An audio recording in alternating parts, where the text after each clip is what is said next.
Congreso Internacional de Actualización Sanitaria. Mi nombre es Rubén González. Esta mañana estaré como moderador en esta mesa redonda en la que hablaremos de la rehabilitación del miembro superior y de la mano por parte de profesionales de terapia ocupacional. Os quería dar las gracias a todos los ponentes aquí presentes. Voy a presentaros, congresistas, a estos tres expertos que hoy nos van a acompañar para llevar a cabo esta mesa redonda. Por un lado, me gustaría presentar a don Miguel Blasco Jiménez, que es terapeuta ocupacional. Presenta además un máster en investigación de la función del miembro superior y además es director de la clínica TECMA de Alcoy. Bienvenido, Miguel. Muchas gracias. Por otro lado, también contamos con la presencia y participación de doña Agustina Dávalos, que es licenciada en terapia ocupacional. Además, es especialista en terapia de mano y miembro superior y es directora de la Academia de Terapia de Mano y de la clínica en Buenos Aires, de Clínica de Terapia de Mano en Buenos Aires. Muchísimas gracias, doña Agustina, por acompañarnos. De nada, un placer. Y ya por último, también contamos con la presencia de Carmen Valero Arregui, que también es terapeuta ocupacional y además es codirectora del Centro CEIMA en Barcelona. Encantados, Carmen. Muy bien. Por organizar y por ordenar la participación de todos nuestros ponentes, primeramente hará su intervención doña Agustina Dávalos, en segundo lugar, doña Carmen Valero y por último, don Miguel Blasco. Muchísimas gracias a los tres. Cuando quieras, Agustina, puedes comenzar. Rubén. Vos me avisás si se me escucha bien y si ven bien. Perfecto.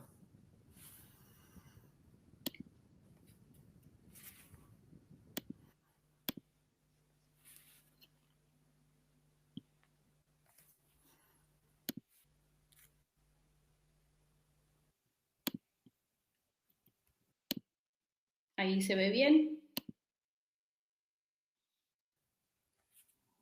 La presentación todavía no se ve. ¿Se ve tu pantalla?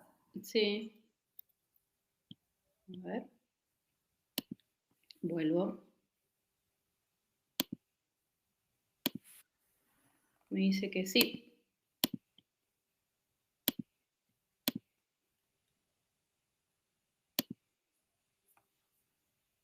¿Ahí se ve? No, de momento todavía no. Espérame. A ver, ahora... ¿Ahora? La diapositiva la tienes que tener abajo, minimizada. Sí. Si la amplías... Vale. Deja de compartir pantalla entonces y vuelve a compartirla con toda la pantalla. Pantalla completa, ¿vale?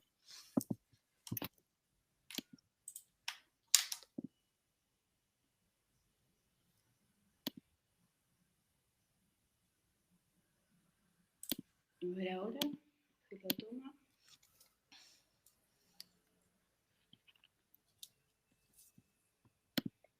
¿Ahí? Ahora sí. Perfecto.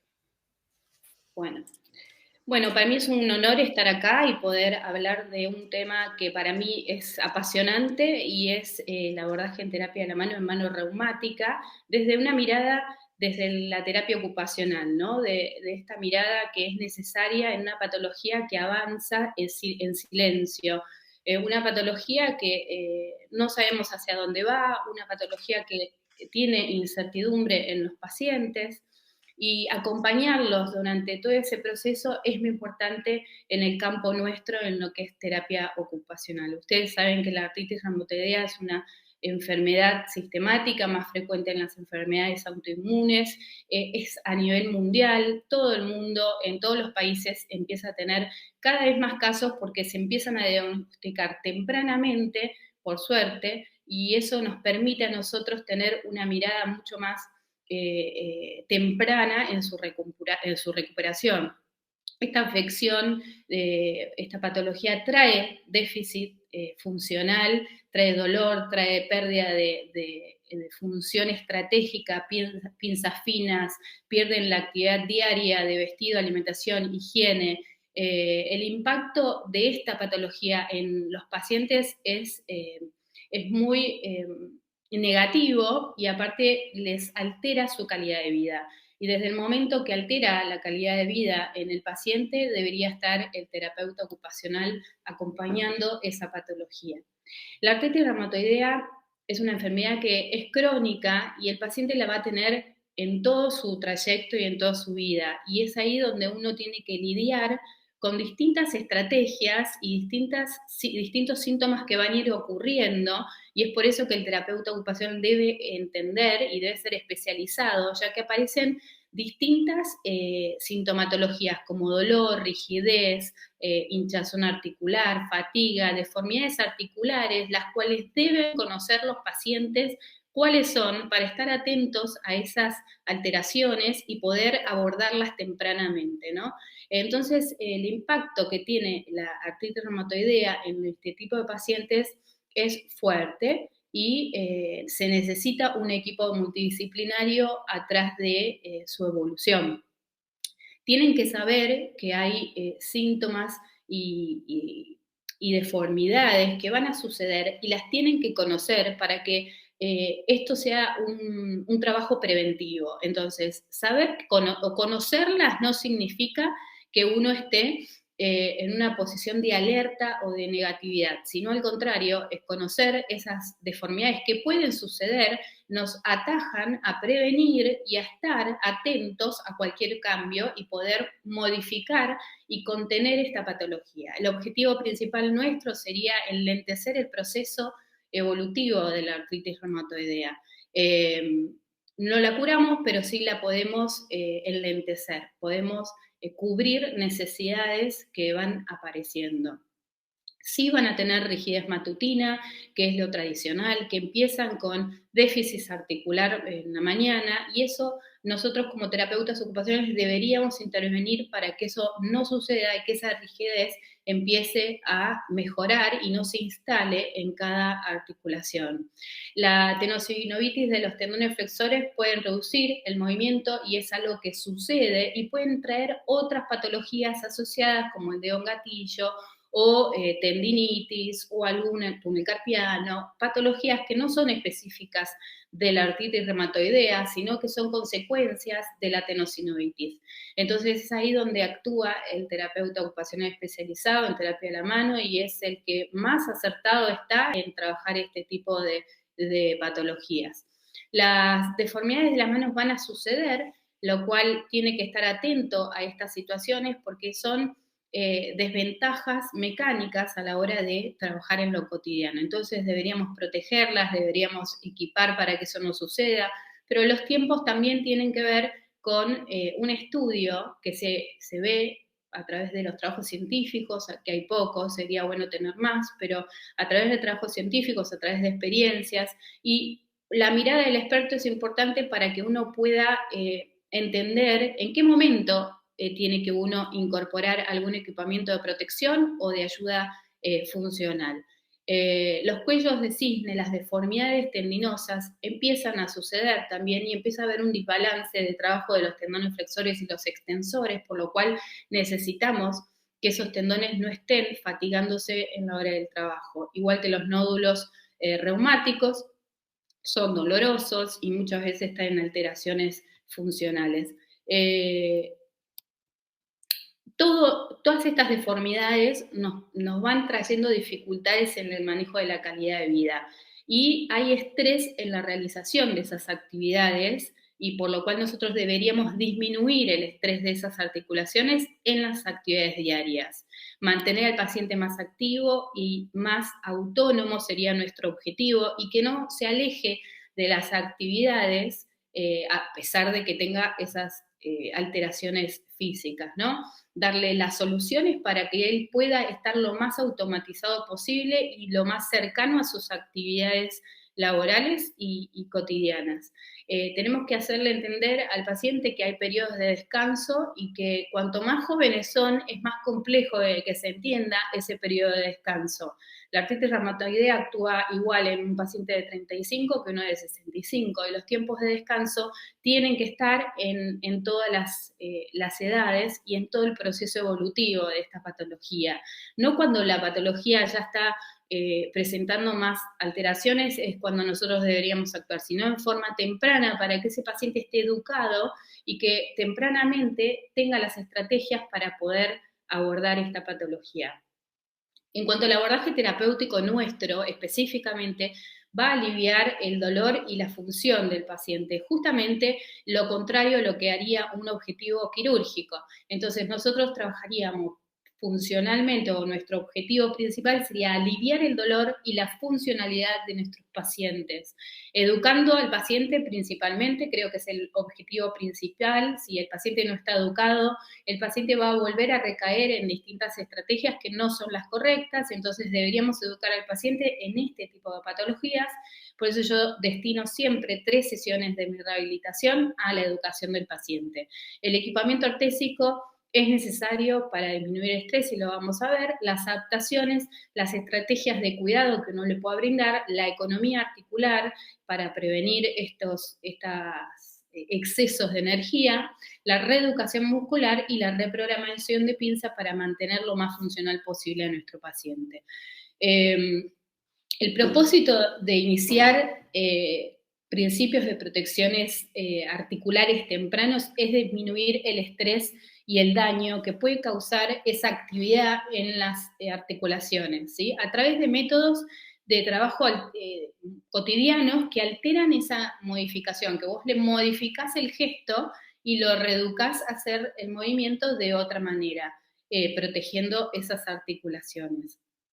La adherencia al paciente en este tipo de patologías es difícil de sostenerlo a largo plazo. Por eso la educación del paciente y la concientización es muy importante, y mantenerlos siempre activos de lo que es la protección articular.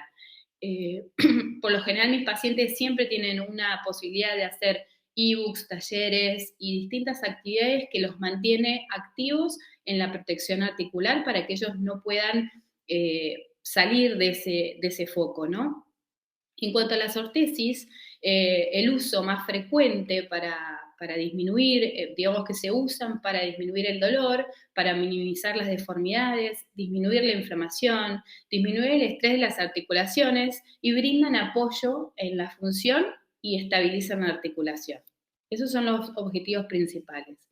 En lo que es la ortesis en sí, la estabilidad de la articulación es necesaria porque está debilitada. Hay varios objetivos que cumple nuestra ortesis y los voy a explicar ahora, porque muchas veces y muchos autores se contraponen al equipamiento ortésico. Entonces, nos estabilizan la estructura articular, nos reduce el desequilibrio de esa articulación, ¿sí? Promoviendo la alineación de esa articulación y por lo tanto una mejor función, tal vez en el equipamiento y en la realización de actividades. Reduce la fricción articular, que principalmente es una de las causales por qué tenemos que equipar a este tipo de pacientes, y evita la carga excesiva del peso en esa articulación. Hay muchos críticos que hablan de lo que es la inmovilización, que no sería lo ideal porque el tejido debería estar móvil y requiere movimiento, y la ortesis retira ese movimiento. Entonces, sí hay que contemplar que si un terapeuta ocupacional o un experto necesita equipar esa articulación es porque seguramente evaluó que hay una desventaja mecánica en el uso de esa mano con respecto a su actividad. Por eso el equipo multidisciplinario debería ser un trabajo en la AR. ¿Sí? Debería estar presente el reumatólogo, el nutricionista, el psicólogo, el terapeuta ocupacional y después, en una tercera etapa, el terapeuta físico para darle las estrategias necesarias en cuanto a volver al deporte, ¿no? Pero la movilidad excesiva de estas articulaciones o el exceso de estrés debería ser restringido a través de una ortesis. La inmovilización con fijación externa se demostró que trae menos daño a esa articulación, la protege y nos permite una recuperación de esa articulación en un proceso inflamatorio. debemos proteger los cartílagos especialmente y alinear esas articulaciones. Entonces no sería mal visto colocar una ortesis si uno retira un poco de movimiento para proteger y alinear esas articulaciones en acción activa diaria. Por ejemplo, este es un paciente que era terapeuta ocupacional y trabajaba con niños todo el tiempo y ya tenía instalada esa patología muy joven y tenía que manipular a los niños y tenía que proteger esas articulaciones durante la manipulación, porque si no las articulaciones, las metacarpofalángicas, iban a estar en continua desventaja y daño articular y eso inflama mucho más esa articulación y por lo tanto va sacando función. Entonces, no es que anulamos al paciente de esa actividad, sino que restringimos las desventajas que pueden ocasionar el no tener un equipamiento ortésico. Entonces, considero que el equipamiento ortésico es sumamente necesario en la artritis reumatoidea, en actividades de la vida diaria, de estrés, de esfuerzo y de reposo, donde la bibliografía manifiesta que los ligamentos y los tendones y las partes blandas estarían en relajación, y es donde ahí se podría ocasionar la mayor deformidad en las articulaciones. Entonces, una ortesis de reposo sería una ortesis que no deberían esquivar a la hora de tener una paciente con dolor, en un estadio inflamatorio, con desviaciones o posibles deformidades, ¿no? Y estos periodos de descanso, de restricción de movimiento, bajarían la inflamación aguda en este paciente y aliviaría el dolor. Entonces, si nos evita una fricción articular. Después el paciente tendría mejores movimientos, porque si uno contiene el proceso inflamatorio, controla el dolor con algún esquivamiento, después el uso de esa mano en las actividades cotidianas sería mejor. O sea, tenemos que encontrar un equilibrio en cada uno de los pacientes, porque cada paciente también tiene una evolución totalmente diferente al otro. Es muy raro encontrar una artritis reumatoidea igual a la otra. Sí se dan estas manifestaciones de deformidades o manifestaciones clínicas o de síntomas, pero nunca evoluciona uno igual al otro. En este caso es una férula que restringe la hiperlaxitud en el uso de la computadora y una paciente que tempranamente fue abordada y tempranamente ha logrado el equilibrio. O sea, disminuyen estrés en distintas actividades cotidianas, pero eso no quiere decir que esa férula quede con ellos todo su día, sus 24 horas. Hay que entender cuáles son los momentos de salida y de entrada de cada una de ellas y de entrenar a nuestros pacientes en eso, ¿no? En entender cuándo tengo que usar la ortesis y en qué momento me la tengo que retirar. Esto es un desafío, equipar una artritis reumatoidea. Considero que hay mucha intolerancia al equipamiento, por eso el tipo de material que se utiliza es importante y es importante conocerlos, todos los materiales que hay, y una de mis venidas acá es conocer más recursos para la artritis reumatoidea y el uso y el tiempo en que se usan estas ortesis también, porque es muy difícil que en el largo periodo de toda su vida uno use una ortesis durante toda su vida. O sea, tenemos que entender que hay procesos donde tenemos que sacar ortesis y donde tenemos que poner. Por eso considero que en la artritis reumatoidea el equipamiento principal sería en momentos de dolor, en momentos de crisis de esa patología, en momentos donde no se encuentra con la medicación un equilibrio, y en protección de actividades de esfuerzo, actividades cotidianas, de limpieza, yo considero siempre son externas a uno, ¿no? Las actividades que son externas a uno, a su persona, como limpieza del hogar, cocinar, trabajar, deberían ser las actividades donde uno tendría que prestar atención en el equipamiento ortésico, ya sea para cuadro inflamatorio, protección, ventajas mecánicas o desventajas mecánicas, y tener cuidado con la lesión tisular, porque el daño que se puede ocasionar con el equipamiento ortésico en largos periodos es importante. Por eso este tipo de pacientes, si se equipan, tenemos que tener seguro el tipo de material, porque lo va a usar en largos periodos. Entonces podemos lesionar a nivel tisular. Tenemos que saber que las deformidades van a aparecer y que tenemos que estar atentos a que eso no suceda y a buscar un equilibrio rápidamente en un entrenamiento funcional. Entonces, reprogramación de pinza para mí es muy importante porque yo hay pacientes que no tienen una artritis reumatoidea y ya tienen una disfunción motora y eso se puede corregir inmediatamente con un entrenamiento en lo que es la reprogramación de pinza. Nosotros tenemos que entrenar a nuestros pacientes en conservar la energía, en proteger la articulación y, si es necesario, equipar. Entrenar en modificación de tareas sería un rol muy importante en la terapia ocupacional, en cómo tienen que hacer sus actividades diarias, intervenir sobre los objetos y qué tipo de objetos deben tener, porque muchas veces me llegan pacientes con exceso de peso, ¿sí? Me llevan botellas que pesan 1 kilo, más el litro de agua, ¿no? Entonces buscar objetos que sean acordes a la patología, ¿no? Enseñarles a planificar, a buscar posturas, en priorizar sus tiempos. Los ritmos de la actividad sería a grandes rasgos lo que nosotros tenemos que tener como mirada, ¿no? Buscar esas estrategias que son cotidianas, que te pueden traer daños, como escurrir una esponja, trasladar un objeto, cargar una bolsa. Todas esas pequeñas estrategias al paciente con artritis reumatoidea le van a traer una gran mejora. Y buscar un equilibrio entre el descanso y la actividad debería ser una mirada nuestra y de nuestro paciente. Dar ejercicios dentro de la artritis reumatoidea son ejercicios específicamente para mantener la movilidad del tejido móvil y mantenerlos dentro de su rango máximo de movimiento. Ese sería el objetivo principal en cuanto a los ejercicios. También fortalecer, pero no podemos hacer mucho fortalecimiento que no sea selectivo y mirado por un experto porque podemos desestabilizar mucho más nuestras articulaciones. Entonces, si vamos a potenciar, tienen que ser ejercicios guiados por un terapeuta ocupacional, a mi gusto, especializado con una mirada un poquito más selectiva, ¿sí? Pero si no, siempre apunto a los ejercicios de estiramiento y de elongación del tejido que no permitan esa rigidez instalarse. ¿Sí? Así que muchísimas gracias, les dejo para que me hagan preguntas y después las contestaremos todos juntos.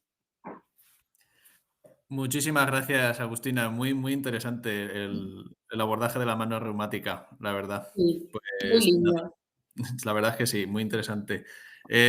Congresistas, la verdad, como ha dicho Agustina, podéis escribir vuestras preguntas bien por el chat o bien hacia el final, cuando intervengan los tres ponentes, como veáis. A continuación, vamos a dar paso a doña Carmen Valero. Muchas gracias. Cuando quieras.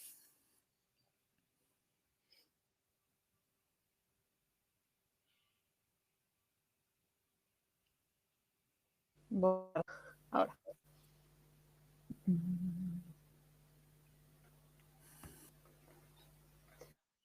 Vale, creo que el tiro funciona. Voy a compartir pantalla.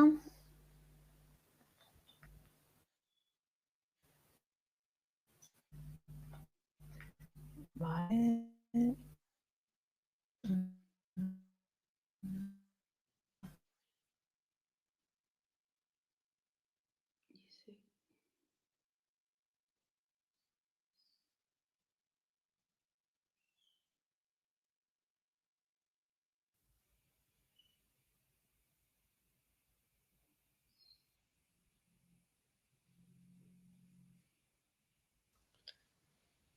Marca toda la pantalla.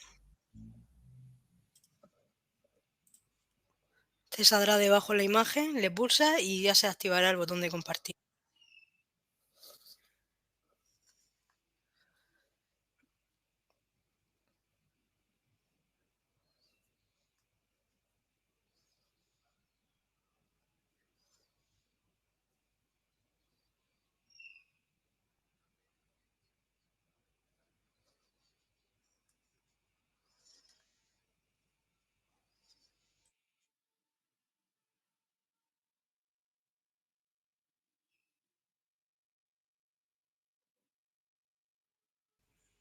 Vale, parece que se le ha caído.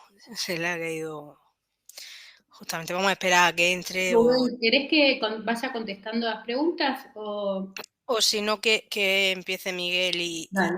ella lo hace a continuación, Sí. si vemos que tarda, ¿vale? Perfecto. Puedes escribir si quieres, Agustina, respuestas también en el chat a las Pero me preguntas. gustaría contestarlas verbalmente, Pues, ¿querés lo mismo? ¿viste? vale, pues entonces esperamos si quieres al final, no hay ningún problema. Dale, gracias. Perfecto. Bueno, Sí, sería lo mejor hacerlo de forma oral, ¿vale? Sí. ¿queréis que entre ya cuando me digáis? ¿Me escucháis? Sí. Sí, Sí, pues cuando me digáis si queréis entro. Esperamos un poquito. sí, vamos a esperar un poquito a ver. Perfecto. Si vemos que no hay dificultades, pues te damos paso a ti, Miguel. Perfecto. Las cosas del directo, ya sabéis que hay veces que Sí. inesperadas. Somos dependientes de las conexiones últimamente. Y de que no se vaya la luz. A mí me pasó una vez, ¿no? Si fue la luz, pues no puedes hacer nada. Lo siento. Desde luego. ¿Sabes? Se escapa a tus ¿Te fue mecanismos de justo control. la luz? Fue la luz, sí, sí, sí. Media hora, sí, sí. Uy, qué un caso. Me voy porque si no, se me... A ver, parece que ya está entrando. A ver.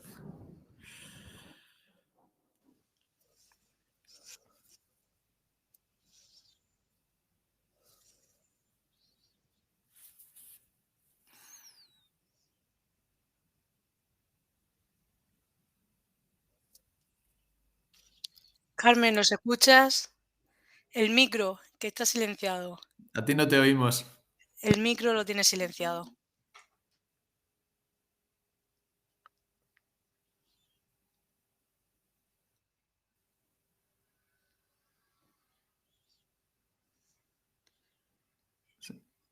¿No Justo puedes al decir? lado donde le has dado a lo de la cámara, ¿no te sale el circulito del micro?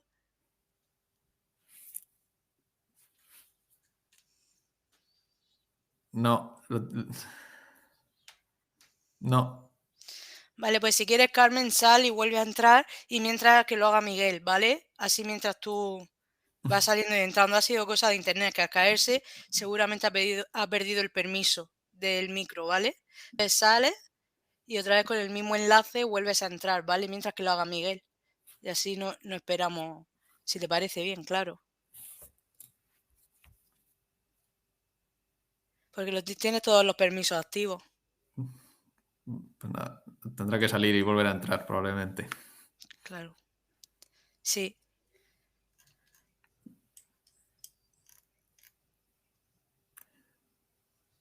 Pues nada, Miguel, te damos paso a ti, ¿de acuerdo? Y nada, cuando tú quieras, puedes compartir pantalla. Muy bien, perfecto. Espero poder hacerlo bien. Y vale, compartir toda mi pantalla.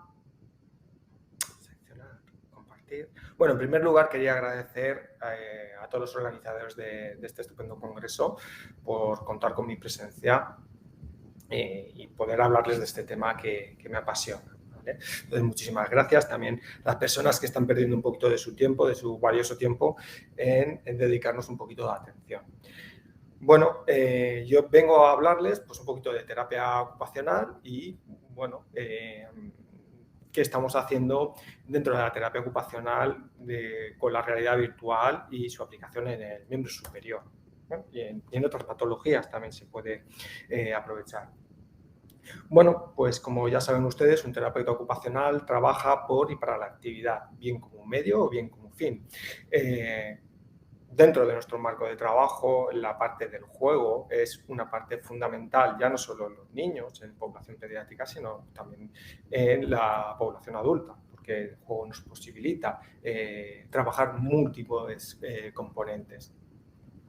Dentro de nuestra especialidad hay gente que nos hemos seguido formando y en este caso pues compartimos junto a fisioterapia por la especialidad de terapeutas de mano, ¿no? Como es aquí la foto de nuestra querida Agustina o Carmen, que es nuestra presidenta de la Asociación Española de Terapeutas de la Mano.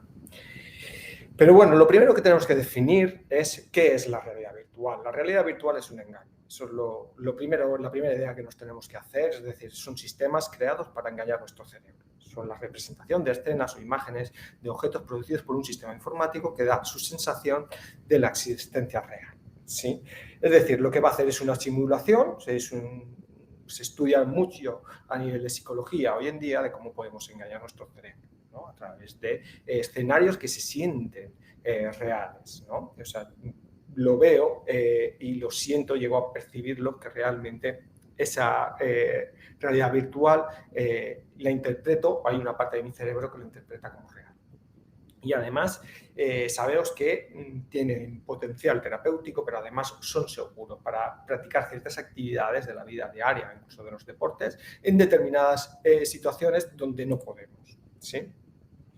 La realidad virtual es una terapia activa. Eso es lo primero que tenemos que saber. Ya sabemos que nuestras terapias tienen que ser activas. Ya incluso cuando nosotros hacemos o los cirujanos realizan una tenografía, se recomiendan protocolos de movilización temprana directamente a partir del tercer día y se inician con un movimiento activo. El movimiento activo va a mantener las vías neuronales del movimiento, ¿sí? Es muy importante, sobre todo cuando tenemos una patología neurológica del origen que sea. Lo que necesita una patología neurológica es un movimiento activo. Ya sabemos a día de hoy que las terapias enfocadas en movilidad pasiva pues no aportan grandes diferencias a la patología en sí.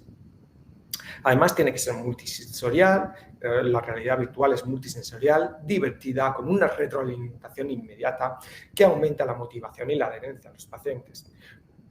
La retroalimentación inmediata es una de las grandes ventajas que nos va a ofrecer la realidad virtual, porque para que yo aprenda una actividad, alguien me tiene que decir si lo que estoy haciendo está bien o está mal. Entonces, las máquinas, cualquier máquina, cualquier videojuego, cualquier sistema de realidad virtual, son súper eficientes a darme de diferentes formas estímulos o feedbacks de mi rendimiento motor o mi rendimiento cognitivo, ¿sí?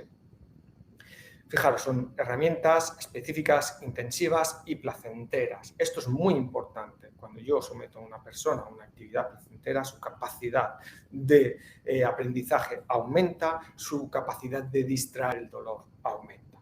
Con lo cual, si yo lo que quiero es aumentar ese rendimiento motor, me magnifica el aprendizaje motor. Y además, a día de hoy sabemos que gracias a todos estos sistemas genera cambios neuroplásticos a través del cerebro. ¿Cómo se ha aplicado la realidad virtual a la clínica? Pues hay una serie de 5 grupos importantes. Uno es la combinación de realidad virtual y robótica, ¿sí? No tiene sentido tener un exoesqueleto que pesa a lo mejor 100 kilos, ¿sí? Para mover un brazo. ¿Y qué hago yo con ese esqueleto? ¿Sí? Sí, me mueve el brazo, pero ¿qué más voy a hacer? Pues tengo que poner actividades significativas. El cerebro necesita tener un objetivo, tener una función, ¿no? Entonces pongo un videojuego de realidad virtual y ya tiene todo el sentido del mundo que yo pueda mover ese brazo a través de ese robot. Por otra parte, tenemos el mundo de los juegos de realidad virtual, que es un mundo apasionante, ¿sí? Otro tenemos lo que es el mundo de los entornos virtuales, que vuelve a ser un mundo apasionante que les recomiendo que utilicen en su práctica clínica, sobre todo en hospitales, sobre todo en UCI, ¿no? Y sobre todo para el dolor. Es la técnica que es más ampliamente utilizada para la distracción del dolor, incluso en pediatría. Otra gran apartado sería la activación del sistema de neuronas espejo y por último serían los sistemas de evaluación a través de realidad virtual, ¿sí? Actualmente en nuestras aplicaciones clínicas de la realidad virtual encontramos 2 grandes grupos, ¿no? Que sería la realidad virtual no inmersiva, es decir, todos aquellos sistemas que van a ser presentados con una pantalla, ¿sí? Pues aquí entrarían todo el sistema de videojuegos, por ejemplo, incluso muchos robots lo que tienen son pantallas, porque bueno, su manejo es mucho más sencillo que no la inmersiva, que son cascos o head mounted displays o gafas de realidad virtual, ¿no? Donde la persona está inmersa, solo va a ver aquello que nosotros queremos, hay una deprivación visual del mundo que te rodea y la persona se involucra en un mundo artificial. A día de hoy ya disponemos de herramientas específicas, es decir, sistemas de realidad virtual específicos que se han sido creados y diseñados por los profesionales sanitarios para utilizarlos en diferentes patologías, ¿sí? Y luego hay un grupo de productos de realidad virtual que no son específicas para rehabilitar, pero que contienen un gran potencial terapéutico. La buena noticia es que ambos sistemas son potentes, ambos sistemas son beneficiosos para las personas, puede que algunos un poquito más que otros, depende este beneficio también de la situación de la persona, pero a día de hoy disponemos de sistemas de realidad virtual de un coste muy bajo que podemos aplicar en nuestra práctica clínica diaria, ¿sí? Aquí, por ejemplo, estamos viendo un vídeo de una persona con una fractura del extremo distal del radio que está trabajando los movimientos de la muñeca a través de realidad virtual, en este caso inmersiva, ¿sí? ¿Qué sistemas de realidad virtual son los más utilizados a día de hoy? ¿Sí? La Nintendo Wii es uno de los sistemas más estudiados y más utilizados, ya es un sistema viejo, pero que sigue aportando evidencia científica, todavía se publican artículos a nivel cognitivo, a nivel motor, de su aplicabilidad. Sistema Kinect con la Xbox, sistema Kinect está liberalizado, ya se puede utilizar en diferentes plataformas y mucha realidad virtual específica utiliza este sensor de movimiento que transforma tu cuerpo en un mando. Ya no tienes joystick, tu cuerpo directamente es el joystick, se presenta un avatar y tú vas a manejar con tu cuerpo tu avatar. Otro sistema que se ha estudiado mucho, sobre todo en el miembro superior, el sistema Leap Motion Controller, que bueno, es un escáner de la mano muy potente, capaz de detectar las articulaciones aunque estén tapadas y va a evaluar el movimiento de las manos. Haciendo diferentes pinzas, abriendo, cerrando, pues vamos mandando comandos y podemos interactuar con el mundo virtual, ¿vale? Últimamente Nintendo ha sacado la versión nueva que es Nintendo Switch y hay una cantidad de juegos y el sistema de Nintendo realmente son obras de arte si empiezas a introducirte en este mundo. Están muy bien hechas, tienen unos mandos con unos sensores súper potentes que nos dan mucho juego en clínica. Y ya tenemos otro apartado con la realidad virtual inmersiva y yo creo que el producto estrella y más aplicable en clínica sería la Quest 2, MetaQuest, Oculus Quest antiguamente. ¿Sí? Fijaros, la realidad virtual inmersiva es toda aquella realidad virtual que ya vamos a estar con una sensación de presencia dentro de esa realidad virtual. Mi cuerpo, sí, todos mis estímulos están en deprivación y estoy dentro de esa realidad virtual, ¿sí? Para tener yo una buena experiencia de realidad virtual, es imprescindible el principio de inmersión, ¿sí? Estar deprivado y estar dentro a través de periféricos como pueden ser las gafas, ¿sí? Pero esa inmersión, si no va acompañada de estímulos auditivos, por ejemplo, visuales, pues voy perdiendo la capacidad que tiene el cerebro de estar en otra realidad. Por eso es muy importante que yo pueda interactuar con ese mundo de realidad virtual, ¿sí? Ya no solo cuento con la inmersión, sino que yo, a través de los controladores, a través de mis manos, puedo interactuar con esos sistemas de realidad virtual, con esa realidad alternativa que me están presentando.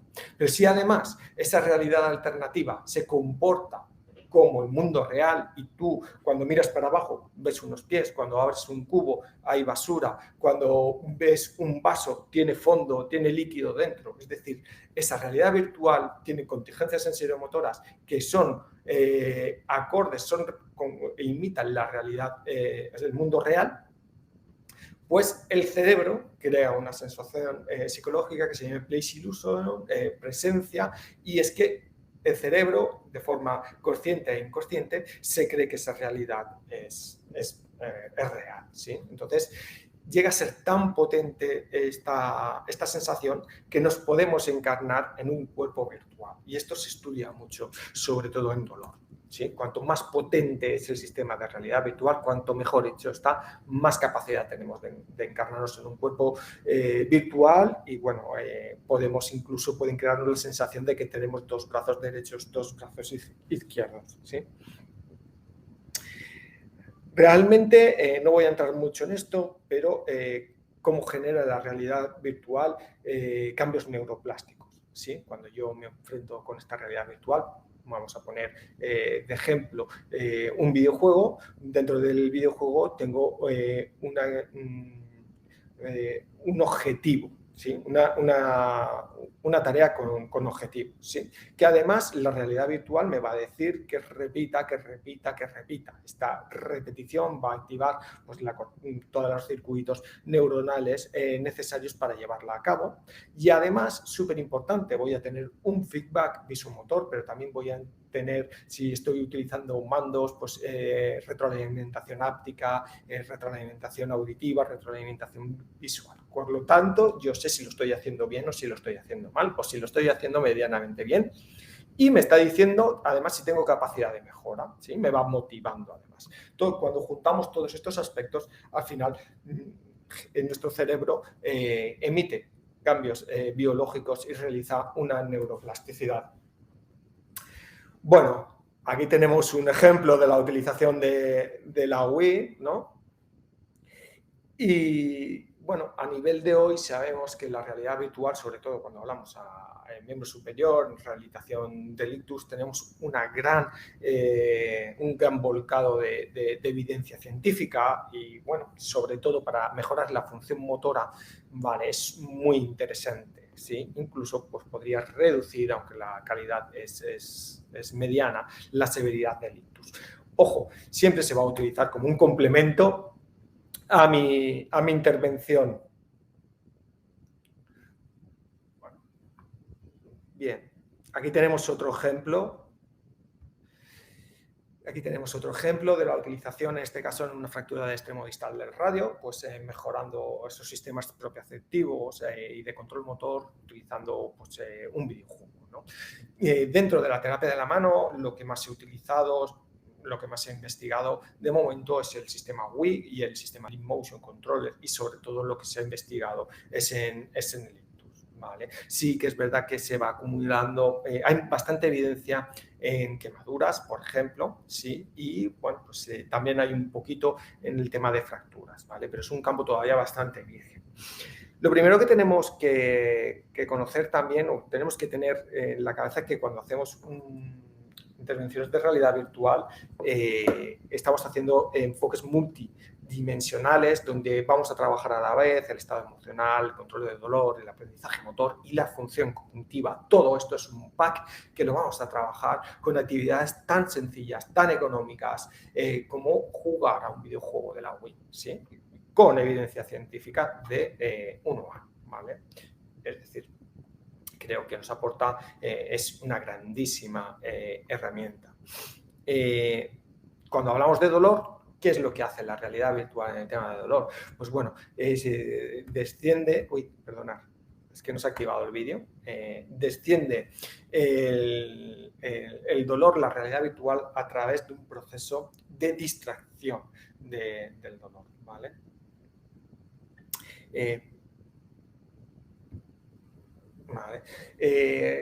Afecta a la matriz del dolor, ¿sí? Proporcionando una distracción al cerebro, ¿no? Esta distracción cognitiva, que pasa por el asta dorsal del tracto corticoespinal, haciendo una sobrecarga del sistema, ¿vale? Dificulta a la médula el envío de señales de dolor. Con lo cual, bajo la inmersión, esto es muy importante decirlo, bajo la inmersión yo tendré un efecto analgésico y es bastante efectivo y bastante potente para lo que es el sistema. Por ejemplo, se ha investigado mucho en el cambio de los vendajes en paciente quemado, ¿sí?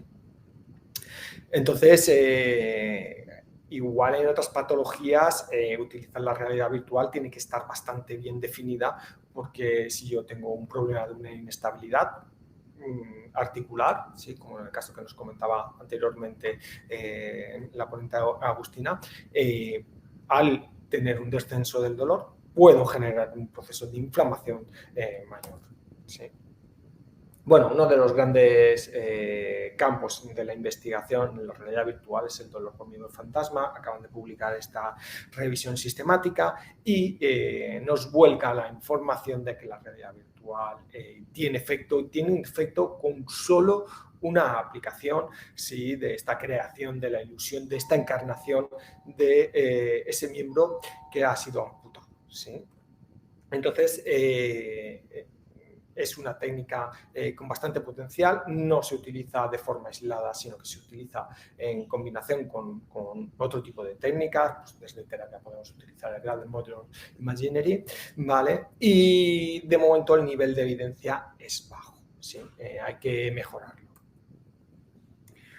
Bueno, otra línea muy grande de investigación es la utilización de realidad virtual en pacientes que han tenido un cáncer de pecho. Sí, pues bueno, aquí se ha utilizado la investigación, todos los sistemas de realidad virtual con muy buenos resultados, ya no solo la recuperación de la movilidad, sino la mejora de la función cognitiva, de la función emocional. La realidad virtual tiene la capacidad de descender el nivel de ansiedad y de mejorar la sintomología de la depresión. Sí. Entonces, pues bueno, dentro de lo que es un entorno hospitalario, la realidad virtual nos posibilita irnos a otros mundos, ¿sí? Ver paisajes que pueden ser significativos para nosotros o practicar un deporte que por este medio sería imposible, ¿no? Bueno, otra técnica que es muy interesante es la observación de acciones, la activación del sistema de neuronas espejo con realidad virtual, que a día de hoy sabemos que tiene hasta 3 veces más potencia que la terapia de espejo convencional, ¿no? Por procesos que hemos visto anteriormente, por procesos que tienen que ver con la atención. La terapia de espejo siempre es dependiente de la atención que le pongamos a la ilusión, ¿sí? Entonces, la realidad virtual, pues desde luego, nos ofrece es una buena herramienta para trabajar esto. Bueno, a día de hoy ya lo que estamos haciendo es combinar la terapia de activación del sistema de neuronas espejo a través de realidad virtual ya con la estimulación magnética transcranial, ¿no? Que la estimulación magnética transcranial pues, nos ofrece la posibilidad de inhibir o de facilitar la activación cortical de los diferentes hemisferios, sobre todo cuando hay un daño neuronal, hay un hemisferio que está dominante, ¿sí? Entonces gracias a la TDCS pues, podemos reducirlo. Vale. Y bueno, pues aquí vamos a ver también cómo podemos utilizar la realidad virtual y la TDCS, pues en el ejemplo, pues una persona que tiene un problema de atención con una heminegligencia, pues sometemos a estímulos, en este caso tiene que disparar a los ninjas que le salen por todos los lados y él a través del mando orienta y dispara y hacemos un trabajo de atención mantenida, ¿vale? Y vamos orientando, incluso podemos contar las veces que va a la derecha o va a la izquierda.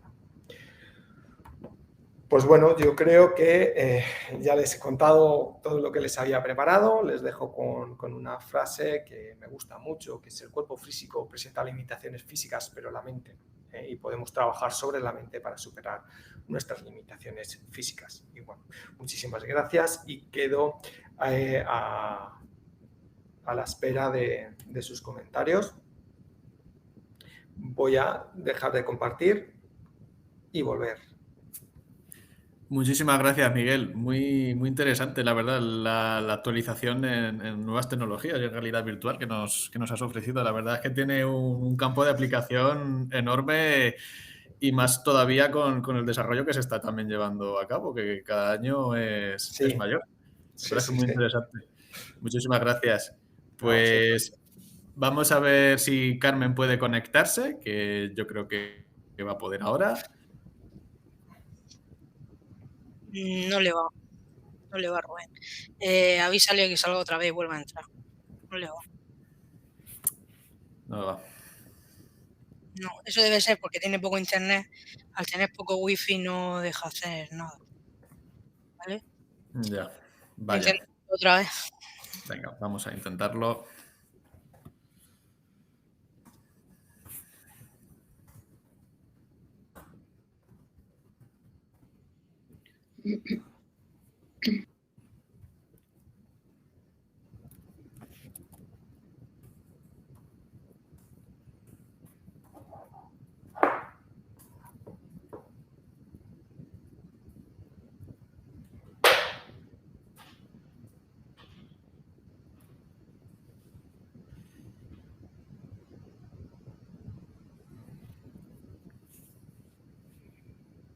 Por esperar hasta que venga Carmen, una pregunta. ¿Qué aplicación, por ejemplo, veis interesante de la realidad virtual en la mano reumática?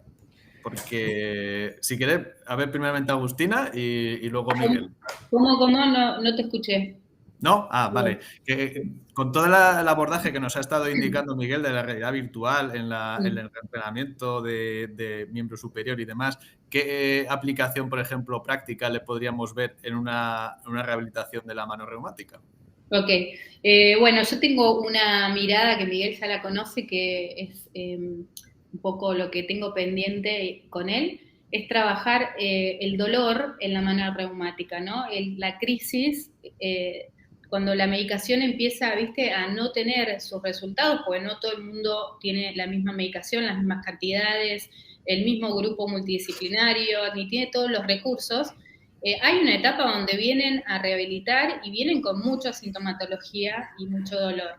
Y nosotros, como estas estrategias nuevas de realidad virtual, por mi parte, considero que serían fantásticas de implementar en estas etapas, en estos pacientes donde hay que sacarlos de esta situación dolor, ¿no? La artritis reumatoidea tiene como si fuera un alineamiento, por decírtelo, que va hacia la depresión y va hacia el dolor. Entonces, la distracción de la realidad virtual, lo que considero en mi experiencia, en 22 años de trabajar con la artritis reumatoidea, considero que, y hay algunas publicaciones que están comenzando a hablar del tema, es incorporar la realidad virtual en estas etapas y poder el paciente tener un autotratamiento también cuando esto sucede y las medicaciones no tienen un equilibrio. Pero bueno, está como en desarrollo esta parte y no hay mucha información bibliográfica que lo sostenga, ¿no? ¿Por qué crees que hay poca bibliografía? Puesto que es una patología, bueno, ya bastante estudiada, la mano reumática. ¿Por qué crees que todavía no se ha estudiado mucho la realidad virtual? La realidad virtual con artritis reumatoidea, ¿no? Sí. No, considero que tampoco la realidad virtual estaba mirando hacia la artritis reumatoidea y estaba con el foco hacia otro lado. Por eso Miguel, que sabe más de la artritis reumatoidea, de la realidad virtual, nos lo va a decir. Te lo explico rápidamente. Los sistemas que tenemos para interactuar con los dedos son escasos, empiezan a estar ahora. ¿Vale? Claro. Hasta ahora la realidad virtual impactaba hombro, codo, antebrazo, muñeca.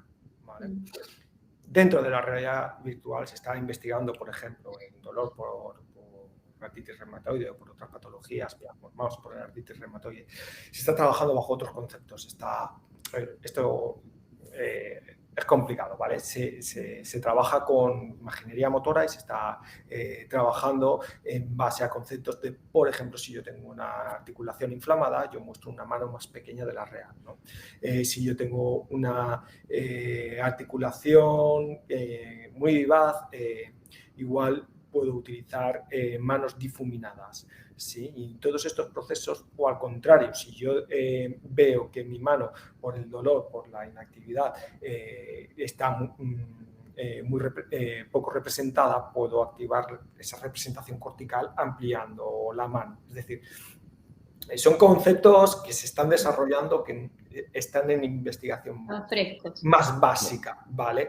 Y sobre todo el tema de dolor. Nos falta tiempo. Llegará. Lo que sí que lo que ya se está publicado, ¿no? Por ejemplo, con el sistema Leap Motion, que sí que es capaz de captar los dedos, cómo se ha utilizado en artritis idiopática juvenil, ¿vale? En la fase de rigidez para mejorar. Es decir, para la rigidez no es útil. Cuando hay una inestabilidad articular, no la vamos a recomendar, a no ser que sea con un proceso ortésico y yo tenga dentro de esa estabilidad articular. Es decir, si yo no tengo estabilidad articular, cuando yo mueva, lo que voy a hacer es inflamar más. Si yo tengo un proceso inflamatorio y yo inflamo más, lo que estoy haciendo es flaco favor a la persona. Va a acabar con más dolor. ¿sí? Sí. Y esto me genera unos cambios neuroplásticos, ¿sí? El dolor me va a generar unos cambios neuroplásticos de evitación, de desuso. El desuso es uno de los grandes problemas a los que nos enfrentamos hoy en día. Claro. ¿Vale? Porque En cuanto a lo que dice Miguel, es claro, es pensando en lo motor, ¿no? Pero, por ejemplo, yo tengo una idea que es más personal y en lo que he leído yo en todo este tiempo, en lo que es la expertise buscando las mejoras en la artritis reumatoidea, ¿no? Pueden disparar más dolor también ciertas herramientas. Entonces, si uno sabe que pueden despertar más dolor ciertas herramientas, tratamos de no, porque éticamente tampoco corresponde. Entonces debería haber algo más fuerte para que nosotros podamos instalar esa modalidad. Y por otro lado, sí se habla de lo que es la relajación, el mindfulness, todas las técnicas de meditación aliviarían los cuadros de dolor en el paciente. Si eso sucede, y si eso sí está demostrado, yo creo que la realidad virtual, mostrándole paisajes, actividades de música placentera, no que sea más motor, sino más ¿cómo se llama? A nivel cortical de información, tal vez nos mejore la sintomatología del paciente en esos momentos. Pero tampoco hay muchas bibliografías que eso se sostenga, ¿entendés? Sí hay de mindfulness, de relajación, de ciertas técnicas de meditación. Sí, pero bueno. ya hay, a nivel inmersivo, ya hay una gran cantidad de juegos, de aplicaciones, de mindfulness, de relajación. Sí, eso lo discuto. Eso podríamos incorporarlo a la artritis reumatoidea y ver cómo repercute. No va a repercutir, creo, como lo motor, que sí nos puede desestabilizar el paciente, ¿no? En eso yo creo que tendríamos más resultados positivos que ir hacia lo motor, ¿no? Esto es una mirada mía. Claro. ¿Y creéis, por ejemplo, que, bueno, en este caso a lo mejor, Miguel, puede ser que, por ejemplo, la realidad virtual acabe por imponerse a terapias clásicas como el método Perfetti, por ejemplo, en una rehabilitación del mano? Lo primero que tenemos que tener muy claro es que el método cognoscitivo del señor Perfetti a día de hoy no está siendo recomendado por las guías de práctica clínica y no llega al nivel de evidencia para una práctica clínica. Eso no quiere decir que no sea útil, seguramente será útil, ¿sí? Pero a día de hoy no, las guías de práctica clínica no recomiendan estas técnicas. ¿Vale? ¿Por qué? Porque ya sabemos a día de hoy que técnicas como la realidad virtual, el entrenamiento orientado a tareas o la terapia de espejo son superiores. Es decir, la terapia de espejo sí ha demostrado cambios a nivel de propiocepción, ¿sí? Mientras que yo no encuentro ningún artículo que me respalde ni las guías de práctica clínica. Es decir, la realidad virtual sí está empezando a apuntar, sobre todo a la inmersiva, que genera grandes cambios o genera algún cambio a nivel de propiocepción, aunque es difícil evaluar la propiocepción, ¿vale? Y tenemos que tener una cosa muy clara, que la realidad virtual, aunque existen sistemas diseñados para que trabajen solos, ¿vale? No son sistemas exclusivos, realidad virtual o terapia. Tiene que ser, si tú quieres un buen efecto terapéutico, tiene que ser realidad virtual y terapia. ¿Sí? Claro. Esa es la combinación. Complementaria. Claro, claro. No sabía yo que, por ejemplo, que el método Perfetti estaba ya en desuso y porque que no había ya evidencia. Estaba yo un poco desactualizado con eso, o sea que agradezco mucho. En neurología, sí. Ninguna práctica clínica. Si quieres, puedes entrar en Evidence Based for Strong Recovery de la guía canadiense y bueno, vas a ver que directamente no. Es más, algunos, sobre todo en pediatría, ya empiezan a haber revisiones sistemáticas que proponen que técnicas de neurodesarrollo pues a lo mejor no deberían de aplicarse y podrían ocasionar más... Claro. No el desarrollo, es decir, si yo tengo una técnica que se ha demostrado que es superior, éticamente la tengo que utilizar. Por supuesto. Evidentemente, cualquier técnica de neurodesarrollo mejor que no terapia. Pero si yo tengo técnicas que han demostrado que para la recuperación de miembro superior, Cost-Induced Movement Therapy, entrenamiento orientado a tareas, ¿no? Realidad virtual, técnica de observación de acción, me supera el resultado éticamente si estoy formado y si el paciente quiere. Sí, que esas son las 3 claves, ¿no? Claro, por supuesto. Se debe utilizarla. Claro. ¿Has llegado alguna vez, Miguel, a combinar, por ejemplo, electroestimulación con realidad virtual? Sí, bueno, ahora estoy combinando la estimulación eléctrica transcraneal con la realidad virtual. Sí, pero me refiero así la tipo, por ejemplo, con electrodos adhesivos, por ejemplo, en pronosupinadores o en musculatura epicondilia, por ejemplo, si has llegado también. Sí, se puede claro, también. Sí. Es más fácil utilizar el TENS que utilizar el EMS o el FES. Claro, aquí la combinación es que ya necesitas un ingeniero informático que te combine el estímulo de la realidad virtual con el FES y que te descargue en el momento de... Claro, esto ya se combina. Pero hay, por ejemplo, robots que son capaces de hacerlo. Por ejemplo, yo creo que Amadeo de Tire Motion es capaz de hacerlo. ¿Vale? Ya. Sí. Entonces, claro, y ahí ya está combinado el movimiento de los dedos, de extensión, de flexión, vale, con la descarga de un EMS. Claro. Es ideal. Sí, claro, fíjate, o sea, ya sería ya el estímulo, añadir el visual, el auditivo, ya añadir ya el sensitivo, vamos. Claro, y si quieres ya le enchufamos un casco y le decimos a la corteza, mira, por aquí, esto es lo que tienes que hacer. No, claro, evidentemente... Lo que está claro es que la rehabilitación de pacientes neurológicos nos vamos a una intensidad, ¿vale? Sería lo contrario de lo que comentaba Agustina, es decir, en un paciente reumático yo no quiero intensidad, yo quiero calidad de movimiento. Claro. ¿Vale? Mientras que en un paciente neurológico yo lo que quiero es que práctica. Sí. Esta Induced Moving Therapy son 90 horas, el 90% de las horas de vigilia practicando. Claro. Sí, es decir, mi tejido diana es la reconexión neuronal. Si, como Agustina decía, si mi tejido diana es una articulación tiene un proceso de recuperación biológica, ¿sí? De desinflamación y de reorganización, de este caso del colágeno, ¿no? El colágeno se tiene que reorganizar de una forma adecuada y eso es un proceso biológico. En cuanto a la regulación neurológica, que aparezca o no en movimiento, pues también se va a deber a esa reorganización, en este caso neuronal. Si se puede reorganizar, se reorganiza. En el caso de que la lesión impida la reorganización de ese núcleo afectado, siempre podemos llamar a neuronas que están alrededor para que suman funciones que no les tocan. Sí, pero claro, esto tiene un efecto techo. Si no, se recuperarían las personas, ¿vale?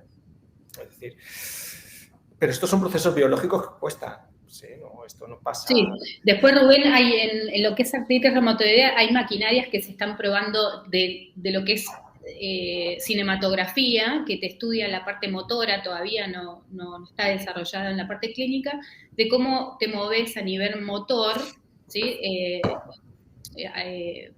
Digamos, cómo estás vos bien mecánicamente cuando caminás, cuando agarrás objetos, ¿no? Y están evaluando esa anatomía a proyecto de años, cómo vas a estar vos en unos años, ¿no?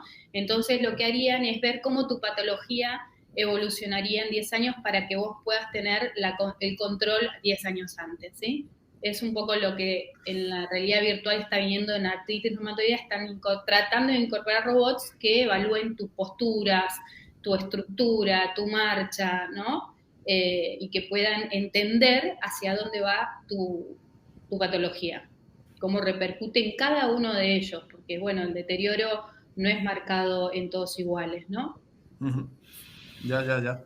Claro. Fíjate que siempre parece que la mano reumática, lo de las maquinarias, como que parece que está muy contraindicada por el riesgo de... Bueno, pero ahora vienen un montón de robots, tienen Arthur y vienen un montón de robots que vienen potenciando con más, que ya los sacan hasta de neuro, los pasan a lo motor, digamos que los potencian para que puedan sacar radiografías y ecografías y ver cómo funciona tu mano en acción y en reposo para ver y hacer un objetivo resultado, ¿no? Con escalas y demás. Entonces, sí viene un desarrollo para conocer, yo creo que en mi mirada, ¿no?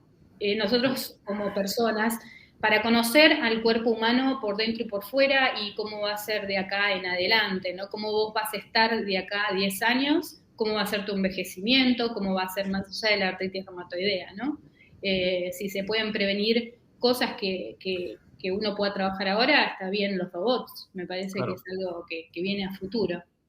Ya. Desde luego está evolucionando a pasos agigantados, lo de la rehabilitación del El miembro tema es superior. entender los procesos y también entregar nuestras terapias tradicionales, porque uno también está cómodo con sus terapias, con sus, ¿no? Yo hago mucho terapia del espejo y a mí me encanta, y salir un poco de tu zona de confort, porque aparecen otras técnicas y otras novedades que son muy buenas, e incorporarlas lentamente a tu forma de trabajo no es fácil, y esa transición, ¿no? Entonces creo que hay que ver todas los materiales, todos los recursos que uno tiene para poder mejorar nuestros resultados en los pacientes. Así Claro, que pues, nada, complementar todos los tratamientos y cada uno que aporte, por supuesto. exacto. Claro, personalizando el Estar diagnóstico, está abierto claro. sí, estar abierto a los cambios, a las estructuras, a modernizarse, a los pensamientos de otros, ¿sí? De cómo trabaja Miguel, cómo trabajo yo, a complementarse a Carmen, ¿no? Creo que todos tenemos una cabeza muy personal y todos los que inventan estos robots también, y todo eso es, ¿no? Sí, Es como todo el tiempo estás aprendiendo nuevas técnicas y nuevas cosas, nunca dejamos de aprender, ¿no? Y escuchar claro. al otro pasa por eso, ¿no? De potenciarnos en equipo y con todas nuestras ideas creativas. Así que viene algo muy lindo y hay que estar receptivos. Pues me alegro un montón porque, o sea, la actualización que estáis llevando aquí a cabo y el debate que, a ver si ojalá y Carmen pudiera participar, que estamos aquí padeciendo por ella, ojalá y que podamos, pero Vamos, sí vamos. que como, igual, como hace, pues no hace tanto de años en los que sabéis que muchas veces el tratamiento del dolor en mano, muchas veces era el baño de parafina, y era como el baño de agua caliente y la parafina, y es como ahora realmente el abanico de posibilidades que estáis ofreciendo. ¡Ay, Carmen! Ay, ¿Ahí se escuchó? ¿sí? Hola. ¿Carmen? ¡Ay, qué ¿Sí? bien! Perfecto. Vale, genial. A ver si tenemos suerte. El problema es que le va un poquito mal internet. Entonces, vamos a probar a ver si puede compartir pantalla. Si no, intentamos hacerlo de otra manera. Y si no, ya, Esto. pues ya Estoy en veremos. Si no, ello. sin diapositiva o A ya ver, veremos cómo. esto. Bueno, si no, yo conozco el trabajo de Carmen y puedo guiar la presentación, cualquier cosa. Genial. Vale. Vamos a ver si puede compartir pantalla, si la deja.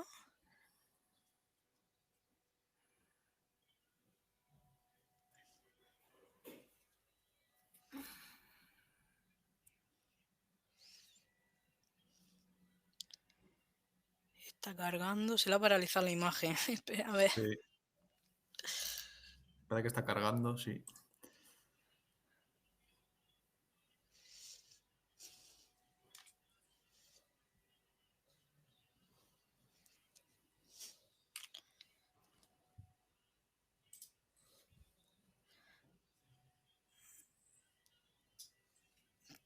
Se ha ido.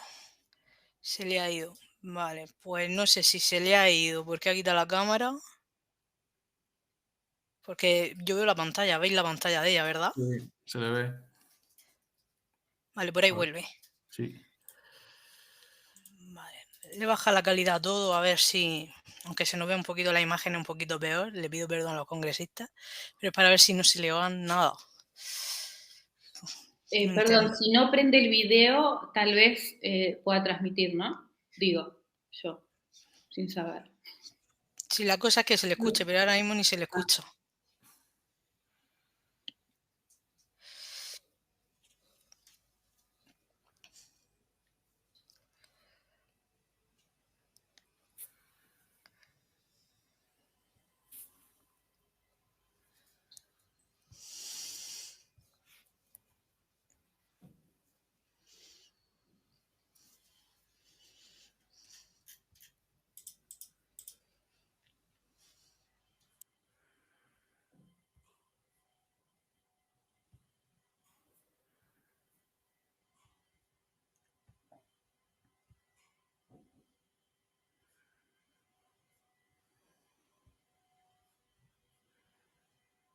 PowerPoint, yo puedo ir comentándolo. Repito, es la opción. Otra vez se te ha ido. Vale. Vale, ahora sí te escuchamos. Vente. El tema es que al tener internet que se va y se viene, es un poco difícil, ¿vale? ¿Me oís mejor ahora? Sí, si Hola. no, pues vamos a probar una última alternativa y si no, pues lo haces sin diapositiva. Aunque tú las veas, Vale. claro, pero aunque no las veamos nosotros. Vale, Aunque, porque bueno, si vosotros las compartís, yo puedo comentarlas. sí, sería otra opción. Mira, Claro. vamos a probar a hacer una cosa. En la izquierda Sí. te Sí. salen unos iconos, ¿vale? Sí. En la de 2 pantallitas, el cuarto icono, Vale. si le pulsas encima, te deja Vale, introducir, el cuarto. te deja compartir ahí. A ver si te deja Sí. compartir ahí mejor. Vale, de aquí, ¿qué quieres que haga? ¿Dónde le doy? ¿Todas las pantallas? Sí, elige la. Nada más tiene un monitor. Sí, solo tengo un monitor. Vale, pues entonces todas.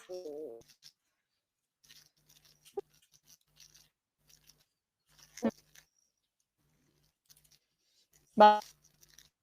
Ok. Sí.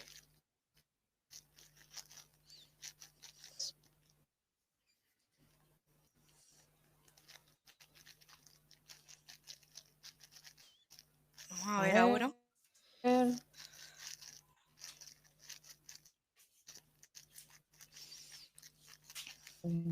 ¿Lo veis? ¿Me Está, escucháis? está cargando, de momento te escuchamos, se entrecorta un poquito. Pero claro, eso no podemos hacer nada, es cosa de internet.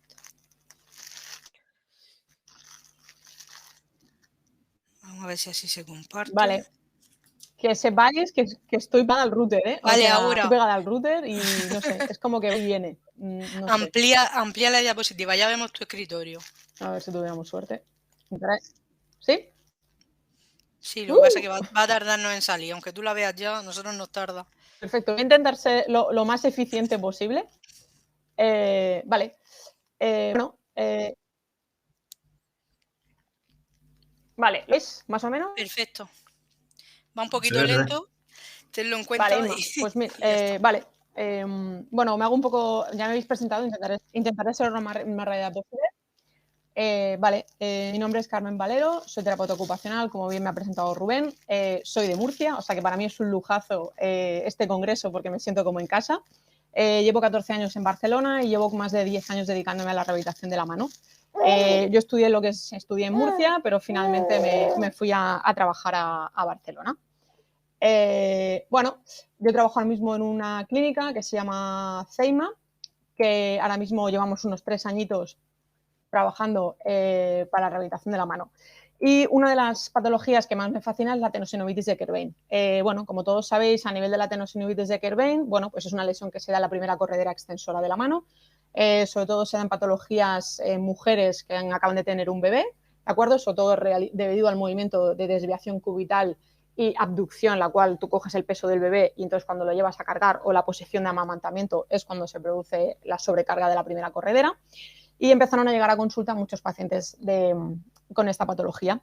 Yo empecé a investigar, como hago siempre cuando hay alguna patología que me interesa, y lo que descubrí es que a nivel de esta patología no hay casi evidencia científica ni protocolos, que es una patología muy común porque somos muchas las mujeres que somos madres, y en esto me embarqué en crear un protocolo de tratamiento para esta patología, ¿vale? Bueno, investigando lo que encontré sobre todo es que no se sabe muy bien, perdona que tengo a la peque, no se sabe muy bien qué tipo de tratamiento es el más indicado para tenosinovitis de Kerbein. Ahí tú buscas en bibliografía y hay tratamientos con kinesiotape, con prótesis, corticosteroides, ejercicios extensos, pero no hay nada para lo que es el trabajo de la tenosinovitis de Kerbein. Entonces, lo que sobre todo es que se ven que son estudios con N pequeñas, donde hay pocos pacientes a tratar, hay distintas opciones de tratamiento y no existen protocolos de tratamiento para esta patología.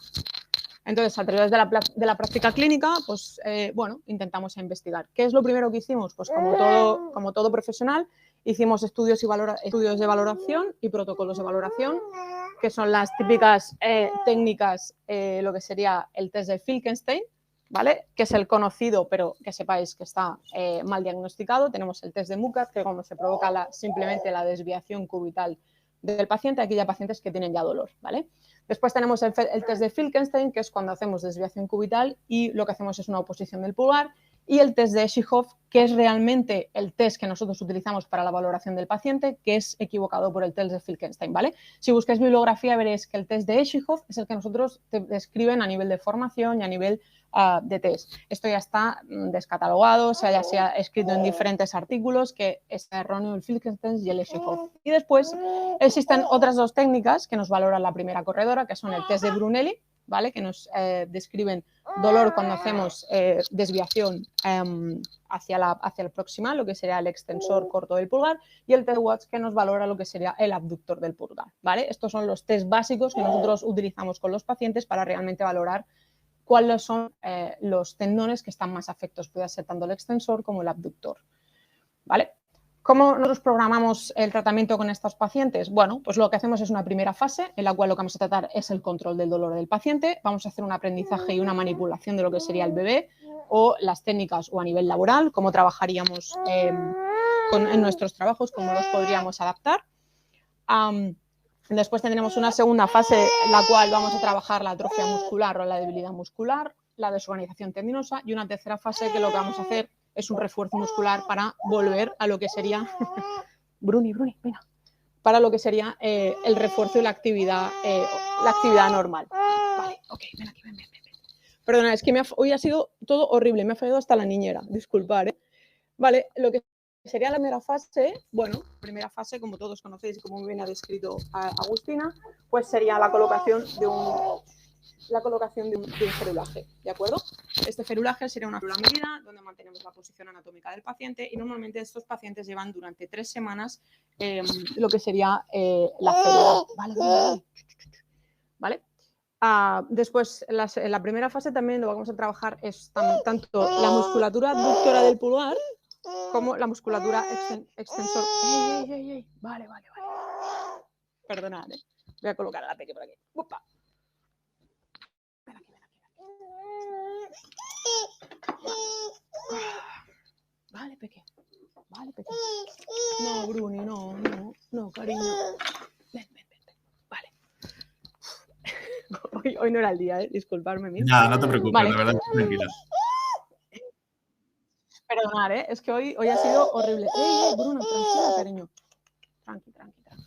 Vale, cariño, vale. Bueno, lo que os comentaba, ¿vale? Trabajo sobre todo, que lo más típico, trabajo de descarga del abductor del pulgar y el extensor corto del pulgar, ¿vale? Y después un descubrimiento que hizo Denis Gerlach, que es un terapeuta francés, que habla sobre el dolor del pronador, en este caso el pronador cuadrado. Como veis en las imágenes, ¿vale? El pronador cuadrado es un músculo que interviene sobre todo en la movilidad y en lo que sería la movilidad del radio. ¿Qué ocurre con el pronador? Cuando hay una sobrecarga del pronador cuadrado, lo que va a ocurrir es que va a provocar una rotación del radio y un ascenso del radio, ¿vale? ¿Qué ocurre? Como bien sabéis todos, la primera corredera, ¿vale? Si yo provoco un ascenso del radio, lo que voy a hacer es que voy a crear un bocadillo, ¿vale? Entre el radio, lo que serían los tendones y lo que sería, en este caso, el retináculo extensor, ¿vale? Pues esto es un trabajo que hay que hacer en el pronador redondo, que muchas veces no se hace, ¿vale? ¿Cómo podemos trabajarlo? Pues de forma terapia manual o como hacen mis compañeros fisios, aquí está el trabajo interdisciplinar que habla Agustina muy bien, el trabajo que sería con la punción seca, ¿vale? Como veis aquí salen fotos de mi hija, ¿vale? Durante la primera fase es súper importante el trabajar con el bebé, ¿de acuerdo? Para la manipulación, para sujetar, para todo lo que sería el control a nivel postural utilizando la férula. Muchas madres se resienten o se quejan sobre la férula a la hora de manipular al bebé. Es súper importante que las primeras 3 semanas, que son las fases inflamatorias, puedas llevar la férula a la paciente y puedas entrenar con ella todo lo que sea manipulación del bebé, ¿vale? En la segunda fase, ¿vale? Como muy bien sabéis, si nosotros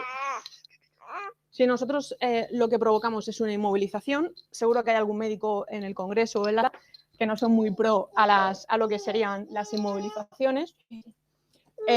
Hay lo que sería una debilidad muscular o una debilidad tendinosa, ¿vale?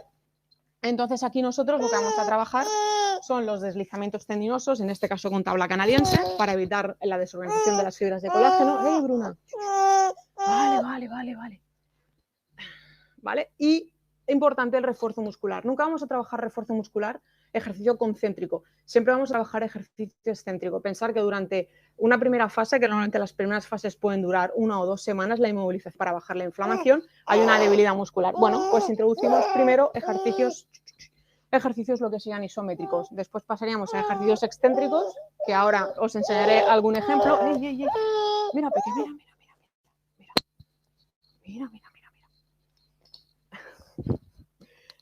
Vale, vale.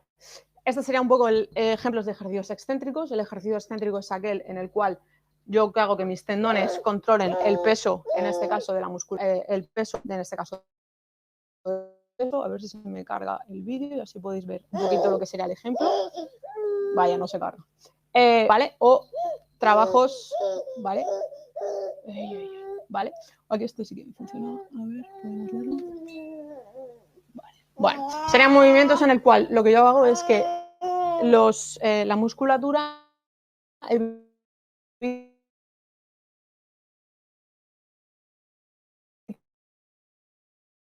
la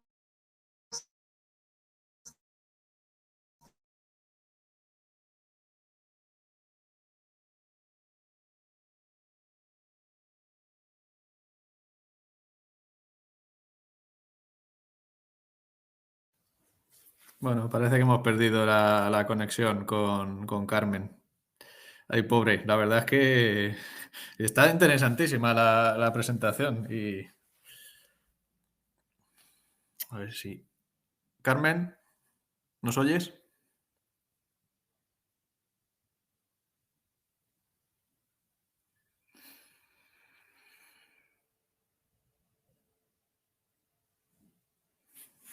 A ver si se conecta.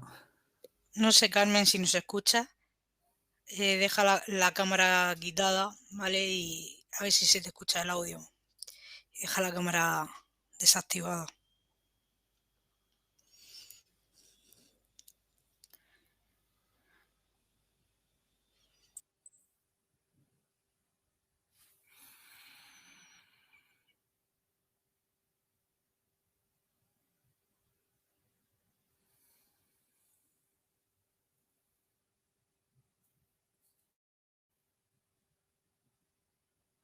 Que cada vez se da más en pacientes, mujeres que acaban de tener bebés o si no en el ámbito, lo que sería en el ámbito laboral, y realmente no estamos actuando sobre ello. Cuando hay una patología funcional como puede ser una tendinitis, lo que ocurre siempre es que se dan inmovilizaciones, se inyectan corticoides o cortisona y realmente no se sabe muy bien cómo se tiene que trabajar a nivel de refuerzo funcional de este paciente. Nosotros ahora mismo los pacientes con tenosidis de Kerbein los tenemos en tratamiento unas 8 semanas aproximadamente. Incluso yo les pido que vengan con los bebés para hacer lo que serían reentrenos funcionales con los bebés, ¿vale? Cómo tienen que coger a los bebés, porque sí que te enseñan cómo tienes que amamantar, la alimentación, pero realmente no te enseñan lo que sería la manipulación de los bebés, ¿vale? Y para finalizar, pues esto, un estudio que se hizo en 2020 donde 35 cirujanos pedían que realmente es una patología que a nivel quirúrgica a la larga da problemas y ver realmente que hubiera un tratamiento, bueno, a nivel funcional, a nivel de rehabilitación, que diera buenos resultados. Pues en ello estamos en este estudio con estos ejercicios. Disculpar, espero que haya ido bien. Muchísimas gracias y de verdad cualquier duda, cualquier cosa, no dudéis en Instagram o escribirme un email y yo respondería encantada de la vida. Muchísimas gracias, Carmen, de verdad. Muchísimas gracias, de verdad. No te preocupes, que es perfectamente comprensible. Hay veces que no salen las cosas, pero bueno, que al final lo has solventado muy bien, de verdad. Y nos ha parecido la ponencia súper interesante, en serio. De verdad, muchas gracias. Que lo que quieras, Carmen, si quieres hacemos el pequeño debate con Miguel y Agustina, si quieres estar con tu bebé un poquito, si quieres acostarla o lo que sea, o si quieres que abramos el debate contigo, lo que Sí, o prefieras. si prefiere quitar la cámara, lo que ella quiera, ¿vale? Exacto, como tú quieras. Bueno, vamos. Sí, Vamos, venga. yo me animo. Y yo me animo y ella también, no hay problema. Yo encantada. Y más con todo esto. Lo que pasa es que tu bebé se está quedando la atención de la poner de la mesa. A ver, qué encanto. Bueno, mira, Carmen, una consulta. O sea, ya hemos visto que lo has aplicado en ti. O sea, que realmente tú has sido paciente de tenosinovitis, ¿no? Con tu embarazo, ¿no? Porque has dicho que Que las fotos eras tú, la de las fotos, ¿o no? Bueno, las fotos, al fondo realmente es mi mujer. Vale, Mi vale, mujer es vale, la que vale. estuvo embarazada, la que tuvo a la peque, la Bruna, y es mi Vale. mujer la que ha tenido atenosindibentes de Kerbein.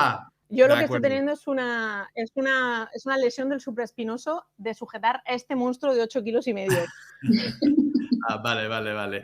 No, es que te quería preguntar si, por ejemplo, toda la aplicación y todo el tratamiento que nos has estado marcando, si, por ejemplo, para un túnel carpiano se podría aplicar también, porque sabes que también es frecuente en mujeres embarazadas. Vale, claro, hay dos matices. Vale, la tenosynovitis de Kerbein es realmente una patología funcional, que es a nivel del movimiento, y a nivel del túnel carpiano lo que se ha visto es que hay un componente hormonal. Piensa que se produce lo que es la oxitocina, hay un aumento de todo lo que es a nivel articular para poder lo que sería generar el canal del parto. Y entonces lo que sí que se está viendo a nivel de bibliografía es que el tema del túnel carpiano es a consecuencia de estas hormonas, porque realmente el túnel carpiano sí que es cierto que es un atrapamiento nervio-mediano y que los tendones flexores y lumbricales están involucrados, pero realmente no son movimientos que cuando tú utilizas en la manipulación del bebé te den sintomatología. En cambio, el Kerbein sí. Vale. Porque al final el Kerbein lo que produce es una lesión a nivel del tendón. O sea, el tendón se debilita, hay un proceso inflamatorio. A ver, de ese proceso inflamatorio, lo que son las fibras de colágeno del tendón se desorganizan, se mantiene este proceso inflamatorio, tienes el retináculo, la inflamación del tendón, la inflamación de la vaina y luego además si tienes un pronador cargado, que seguro que está cargado, porque yo todas las pacientes que he tratado el pronador está cargado, esto provoca un ascenso de lo que sería el radio y al final cuando tú haces la manipulación del bebé estás creando esto, que los tendones rocen, tienes el retináculo que está encima, los tendones y el hueso. Tienes un poti ahí y encima tú tienes que estar cogiendo un peque que te va creciendo conforme pasa el tiempo. O sea, ahora Bruna tiene 6 meses y pesa 8 kilos. O sea, imagínate. Claro. No, y aparte está muy bien, muy interesante también la adaptación a la actividad funcional con el bebé, o sea, lo que recomiendas de que las madres vayan con sus hijos y readapten, claro, efectivamente, esa forma de cogerlo a su bebé, y que está muy, muy interesante. Claro, tú piensas que las madres, seguro que ahora mismo en las ponencias muchas os estáis viendo diciendo, esta es verdad, cuando cogemos al bebé lo cogemos en distancia. Cuando a ti te explican cómo tienes que coger pesos, siempre te dicen que acerques los pesos y hagas trabajo con las piernas. Cuando coges un bebé no lo haces. Es lejos y te lo traes, ¿vale? Pues esto es un gran error. ¿Qué ocurre? Tú estás haciendo este movimiento con algo que pesa mucho. Claro. Entonces, claro, todo esto las madres, ostras, pues es verdad. ¿Qué hacemos? Acércate tú al bebé. Cógelo, arrópalo y lo atraes. Esto lo hacen muy bien los chicos. Las mamis lo hacemos peor. Las mamis sí que hacemos más en distancia y los papis sí que abarcan más al bebé. En cambio, los papás, lo que me estoy encontrando que tienen epicondilitis. De cargar, de las formas que cargan a los bebés, tenemos un tema de sobrecargas de epicondilitis por las cargas. En cambio, las mujeres tenemos más de lo que sería desviación. También es cierto que las mujeres cuando damos el pecho o cuando dan el pecho en este caso, el posicionamiento que se coge o la postura, lo que provoca es flexión de muñeca y abducción de pulgar y esto también provoca que roce el tendón. Claro, sí. Claro. Por eso, Rubén, es muy importante lo que es la economía articular en la planificación de tareas. Creo que hay muchas patologías que necesitan una restricción de los movimientos o modificación de tareas y es ahí donde empieza a actuar la terapia ocupacional, que bien somos nosotros tres y con una especialidad extra, pero la verdad que la terapia ocupacional se encarga de un análisis de la actividad y de ver cómo la persona se planta frente a esas actividades. ¿Sí? Cómo las realiza, cómo las modifica y tal vez muchas de las acciones que uno hace como persona normal, sin ninguna patología, tenga que modificarse en el tiempo, porque hay elementos que nosotros usamos en lo cotidiano que no vienen con un manual instructivo de uso y uno lo usa como viene el aparato y muchas veces nos dañamos las articulaciones a largo plazo y pueden surgir encima estas cosas que dice Carmen que son más que nada propensas en las mujeres, ¿no? O propensas de patologías son más propensas en el hombre y ahí el codo del tenista, ¿no? Hay como patologías que pueden aparecer después de malos usos o malos accione frente a esa actividad. Entonces, sí necesitamos una guía o una estrategia de uso de cómo nosotros nos paramos frente a esas acciones. La artritis reumatoidea tiene mucha planificación de tareas y es una de las patologías que requiere esta planificación, ¿no? Y ahí hay algunas preguntas que las voy a contestar cuando vos me digas que tienen que ver con esto. Claro. Pues sí, justo Agustina era lo que iba a comentar. Si os parece bien, vamos a ir contestando las preguntas que se han ido llevando a cabo. Sí que he visto, Miguel, creo que has contestado alguna, puede ser, por el chat. Pero si os parece bien, vamos a ir por orden. Sí. Primero, sí. Vamos a empezar con las de Agustina. ¿Las has leído, Agustina, las preguntas? Sí, las Venga. vi. Y justamente una habla de la apertura de puerta, que tienen dificultades en abrir con las llaves, y justamente tiene que ver, yo no me metí en el tema de adaptaciones, pero las adaptaciones juegan un rol importante en lo que es la artritis reumatoidea. Hay adaptaciones de ocio, de calidad de vida, de alimentación, de vestido, de higiene. Hay un montón de adaptaciones que uno puede implementar y es el rol del terapeuta ocupacional implementarlas. Y hacer este análisis quiere decir que hay unas evaluaciones previas que nosotros hacemos como expertos y como terapeutas ocupacionales para ver qué dificultades tiene en esas actividades. Y a partir de esas actividades que manifiesta dificultad, empezar a trabajar las adaptaciones. En el caso de estos pacientes que tienen problemas para abrir las puertas, a mí me llegó un paciente que tocaba el timbre para entrar a su casa, y la verdad que con 40 y pico de años tocar el timbre para entrar a tu casa no me parece una opción, y siempre con esta mirada que te digo, no alejarse de las actividades cotidianas, ¿no? De permitir que tu paciente esté lo más cerca y lo más normal dentro de su acción. Entonces se le hizo una adaptación específica con unos... primero se evalúa a nivel motor qué disfunciones tiene para que nosotros usemos las capacidades que él tiene. Entonces se le hizo una adaptación que usaba perfecto estas dos falanges, las interfalanges proximales, donde metía la adaptación y giraba para abrir la puerta, ¿no? Y no usaba la pinza, que era la que más trastorno le traía de dolor. Y bueno, y así él pudo entrar sin tocar el timbre. Pero bueno, estas cuestiones con adaptaciones tienen que ver que los tenés que evaluar al paciente en sí y ver qué funciones tiene o qué capacidades tiene para que vos puedas incorporar esa adaptación, ¿sí? Entonces se pueden hacer adaptaciones más personalizadas. Eso sería una de las estrategias que yo implementaría. Después hablaron de las férulas, te contesto las tres ya que estábamos acá. Sí, perfecto. Sí, y dice que es más recomendable en lo que es las férulas, si las usaría solamente en la actividad, ¿no?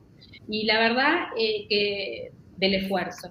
Yo siempre, cuando me viene un paciente con artritis reumatoidea y basándome en los estudios bibliográficos que hay, hoy en día, antes no se equipaba tanto como ahora, porque ahora cambió un poco el concepto y la mirada es proteger esa articulación, ¿sí? Proteger esa articulación que está inflamada, que está en desventaja mecánica, que se está deteriorando, de una acción que es esfuerzo, o sea, cuando uno cocina, saca las bandejas de las hornallas, todas esas actividades son de mucho esfuerzo, están contempladas, que son las actividades de la vida diaria, tareas de esfuerzo, entonces es ahí donde yo equiparía principalmente, y en lo laboral sí usa las manos, por ejemplo, electricistas, terapeutas que están con niños, evaluaría el puesto de trabajo para ver si realmente lo necesitan. O si está 8 horas en la computadora y que puedan generar deformidades en algunas articulaciones, ¿sí? Como preventivos.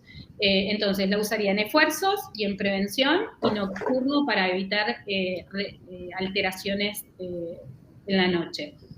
Esto de equipar 2 manoplas ha cambiado un poco el objetivo, ya no se ponen 2 manoplas de reposo, porque en el tiempo el paciente no lo lleva, los deja de usar. Entonces, lo que se está apuntando es a inmovilizar la mano en forma nocturna, de la que sí genera dolor o está en un proceso inflamatorio, y poner alguna valva de muñeca restrictiva ahí para que evite desviaciones a nivel cubital y radial en las muñecas. Entonces, el sostén del paciente en la noche es mucho mejor, porque si no, con 2 manos inmovilizadas es muy difícil de que pueda dormir cómodamente. Entonces, Claro. hay modificaciones en la bibliografía en cuanto al uso de las manoplas nocturnas, ¿sí? De combinarlas.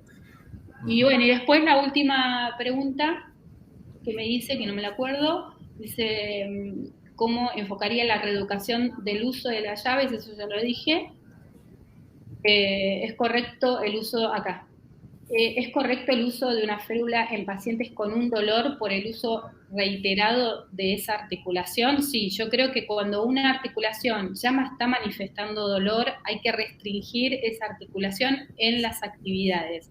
Cuando pase el dolor, no es necesario que esa articulación persista, pero sí darle un reposo nocturno y prestar atención a esa articulación que está manifestando dolor, porque tal vez esté generando alguna alteración en la cápsula y una posible deformidad.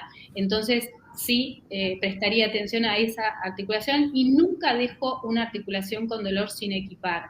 O sea, articulación que duele, articulación que equipo. Lo que sí evalúo es en qué momento voy a incorporar esa férula según la actividad del paciente, ¿sí? Si es oficinista, si es carpintero, si es maestra. Entonces, si la es maestra y está escribiendo en un pizarrón, por ejemplo, o tiene mucha manipulación, seguramente la equipe para esa acción. Si es oficinista, lo equiparía para la computadora. Si es carpintero, lo equiparía para cuando haga las maniobras de fuerza en su actividad laboral, ¿sí? Entonces, estudiaría bien cada caso. Creo que contesté todo. Sí, desde luego. ¿Quieres hacer algún aporte, Miguel, sobre...? No, yo solo deciros que se me acaba el tiempo, voy como Claro. media hora ya, sí, o sea que si os contesto las respuestas, las preguntas que habían y me dejáis salir, porque es que voy muy mal. Claro, sí. No te preocupes, no te preocupes. Si hubiera cualquier duda más, te la hacemos llegar por correo electrónico, Sí, ¿vale? No hay por ningún favor. problema. Sí, bueno, respecto a lo que me preguntaban de la versatilidad de las tecnologías, ¿existen contraindicaciones? Sí, existen contraindicaciones, sobre todo en la realidad virtual inmersiva con temas de epilepsia, ¿vale? Y luego pueden producir mareo, vértigos y una enfermedad que se llama cyberskiness, que es por la alteración de los sistemas vestibulares, que puede durar hasta 48 horas, ¿vale? Entonces, en clínica hay que ir con cuidadito, ¿vale? Con estos sistemas, pero depende de otros factores, de tipo de realidad virtual y tal. Me preguntaban que si se podían hacer intervenciones grupales. Sí, evidentemente, si el dispositivo te deja hacer intervenciones grupales, son mucho más dinámicas, son mucho más enriquecedoras. Muchas veces juego yo, bueno, yo siempre juego con mis pacientes, siempre, ¿vale? Porque es la mejor forma de llegar a las personas. Yo quiero que se lo pasen bien y tengan un refuerzo positivo siempre de que son capaces y de que pueden hacerlo, ¿no? Yo juego mucho con mis pacientes y funciona muy bien, ¿vale? Entonces, incluso gente que he formado sobre todo con Wii, con Switch, pueden jugar incluso juegos hasta 8 personas, ¿vale? Muy Estupendo. bien. Pues muchísimas gracias, Miguel, de verdad, muchísimas gracias en Os nombre de dejo. todo. Sí, muchas gracias en nombre de todo el comité organizador y científico, y de verdad, muchas gracias por tu excelente ponencia, de verdad. Muy bien. Muchas gracias, un beso a todos. Hasta Miguel, luego. recordarte que para salir, pulsa solo salir tú. Eso ¿Vale? es. Vale. Sí, Venga, si buen no, día, Miguel. hasta luego. Adiós. Gracias, Miguel. Nada, pues bueno, ya por último, ya para cerrar esta mesa redonda, que la verdad es que es muy interesante, os quiero realizar una pregunta común, tanto para ti, Carmen, como para ti, Agustina. Me ha parecido, bueno, la verdad es que ha sido una mejor inauguración imposible de este congreso, porque es un congreso de actualización sanitaria. ¿Y qué voy con ello? Con todo lo que nos habéis adaptado, Agustina, sobre la mano reumática.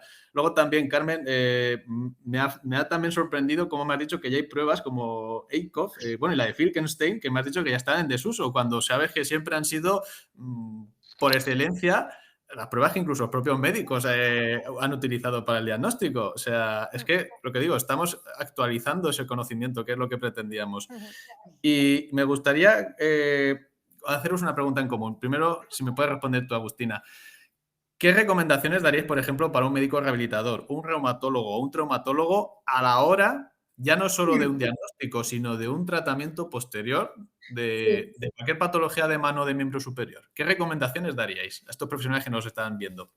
Mira, yo trabajé 22 años en el hospital italiano junto al equipo de reumatología y el equipo de cirugía de la mano. Era el filtro entre los dos y tenía las cirugías y tenía los tratamientos conservadores. Y la verdad que nosotros trabajábamos muy bien en conjunto y multidisciplinariamente. Creo que el equipo multidisciplinario es importante, que tener un terapeuta ocupacional en su equipo es necesario. Y si no lo tienen, buscar el externo, ¿no?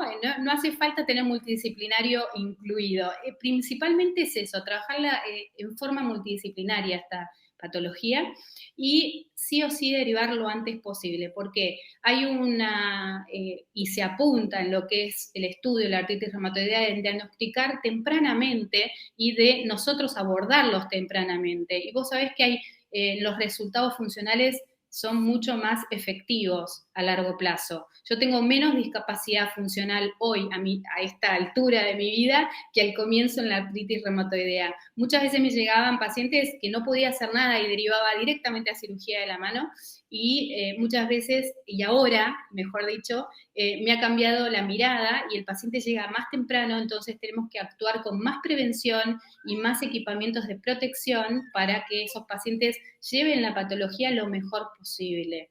Claro. Así que yo recomiendo eso, la derivación temprana, el equipamiento y la evaluación de adaptaciones específicas para cada paciente, porque las que son estándar no van para todo el mundo. O sea, la terapia ocupacional se creó para hacer un análisis de la actividad de cada persona y que la calidad de vida de esa persona sea la mejor para esa persona. Entonces, creo que las adaptaciones las debe desarrollar un terapeuta ocupacional. Totalmente de acuerdo, coincido completamente. Creo que, Rubén, ese es mi objetivo. En realidad, y Carmen piensa exactamente lo mismo en este sentido, de que nosotros en ese ámbito es la profesión que mejor se desempeña o debería desempeñarse, ¿sí? Entonces, bueno, trabajar por eso. ¿Qué opinión tienes tú al respecto, Carmen? ¿Algo que aportar? Bueno, yo sobre todo estoy súper de acuerdo que se tiene que trabajar en equipo multidisciplinar. O sea, al final no puede ser el médico el que dé, pues eso, está muy bien el tema de antiinflamatorios y tal, pero luego al final la persona tiene que volver a la vida diaria.